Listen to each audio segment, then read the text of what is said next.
So today's jargon term, LRE. Now, I don't know, for me it reminds me of living in New York and the Long Island Railroad. I'm like, oh, is that a train? No, it's LRE. I don't know what's happening here. So what is this? Why is it important to us? And how can it help us? And I think for a lot of you, it's something essential that you know when your kids are of school age. It's something to take into the IEP. So our actual definition, and I basically had Kelby copy a book from Wright's Law. So we're all going to struggle along here. LRE stands for Least Restrictive Environment. LRE means that to the maximum extent appropriate, school districts must educate students with disabilities in the regular classroom with appropriate aids and supports referred to as supplementary aids and services. There's a place on the IEP that is for that, along with their non-disabled peers in the school they would attend if not disabled, unless a student's IEP requires some other arrangement.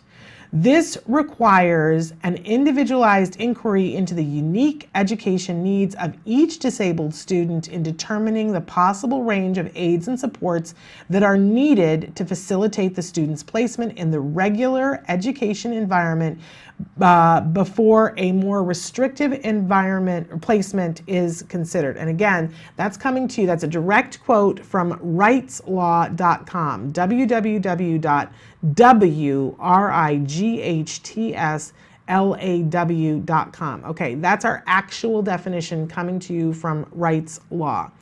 Let's take a look at what our working definition is. It's a little bit shorter here.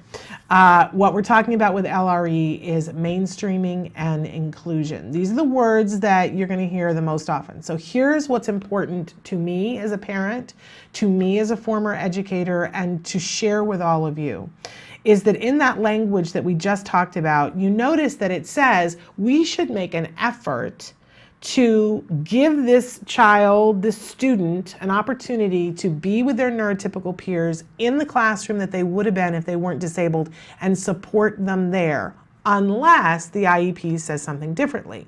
Now, often we put the cart before the horse. And by the way, the law states that we should make every effort to give the least restrictive environment. Our children are entitled to a free, appropriate public education in the least restrictive environment that gives them a floor of opportunity in which to access the curriculum. Okay? That's the actual language. But so often what happens is that we go in to have the IEP and the school has already decided that they should be in a non-mainstream, non-included classroom, in a special day classroom. And then they say that's what's happening, as if that's what has to happen, and then they write it into the IEP.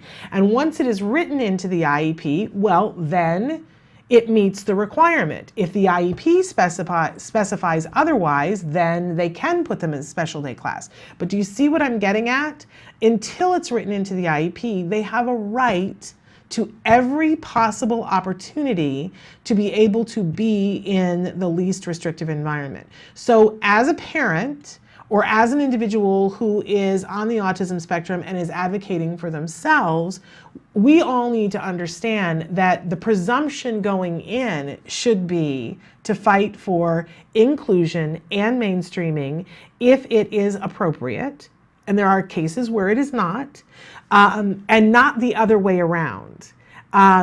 Do not let the school drive you into special day class as if it is a fait accompli.